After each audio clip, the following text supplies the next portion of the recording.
Welcome to జై స్వరాజ్య world TV Warangal. ప్రస్తుతం మనము హన్మకొండ కలెక్టరేట్ లో ఉన్నాం.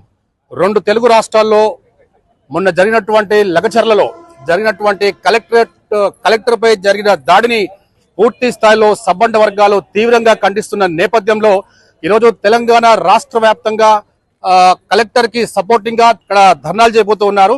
మరి దీనికి సంబంధించి జై స్వరాజ్య వరల్డ్ టీవీతో ప్రత్యేకంగా కలెక్టర్ దాడిని పూర్తి స్థాయిలో ఖండించేందుకు హన్మకొండ కలెక్టరేట్ సబ్బండ వర్గాలు కూడా ఇక్కడ మనకు జై స్వరాజ్య వరల్డ్ తో ప్రత్యేకంగా అందుబాటులో ఉన్నారు. సో ఏది ఏమైనప్పటికీ కూడా ఒక కామన్ మ్యాన్ కావచ్చు, కలెక్టర్ కావచ్చు, ఏది ఉన్నప్పటికీ కూడా దాడి అనేది ఒక హేయమైన చర్య. ఏ సమస్య ఉన్నా, ఏ ప్రాబ్లమ్స్ ఉన్నా దానికి ఒక చర్చ అంటూ ఉంటది, కోర్టులు ఉంటాయి. వీటన్నిటిని సంప్రదించి ముందుకు పోవాలి తప్ప ఒక ఉన్నతాధికారి, ఒక డిస్టిక్ బాస్ కలెక్టర్ స్థాయిపై దాడి చేయడము ఇది పూర్తిగా హేయమైన చర్య అని చెప్పి అందరూ ఖండిస్తున్న నేపథ్యంలో జై స్వరాజ్య వరల్డ్ టీవీ ఈ రోజు ఇక్కడ జరుగుతున్నటువంటి ధర్నాను ప్రత్యేకంగా కవర్ చేయడానికి రావడం జరిగింది. Telangana all pensioners and retired persons association రాష్ట్ర డిప్యూటీ జనరల్ సెక్రటరీ, ఇక్కడ హన్మకొండ జిల్లా అధ్యక్షుడు కూడా.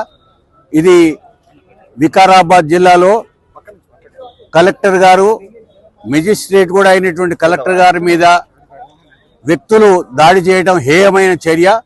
ఈ హేయమైన చర్యకు వెంటనే గనక ఎవరైతే దాడి చేసినారో వాళ్ళని గనక శిక్షించకపోయినట్టయితే మేము ఆ వ్యక్తులకు కానీ, ఆ పార్టీలకు కానీ, మా ఉద్యోగులు ఎవరు కూడా సహకరించరు.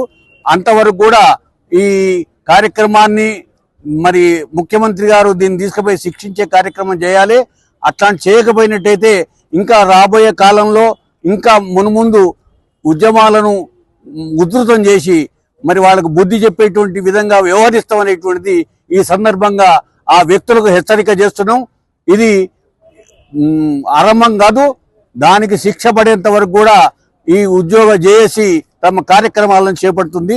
మరి ఆ విధంగా వ్యవహరించాలి, శిక్ష పడేదంతా దానికి శిక్షించాలని మేము ప్రభుత్వాన్ని కోరుతున్నాం.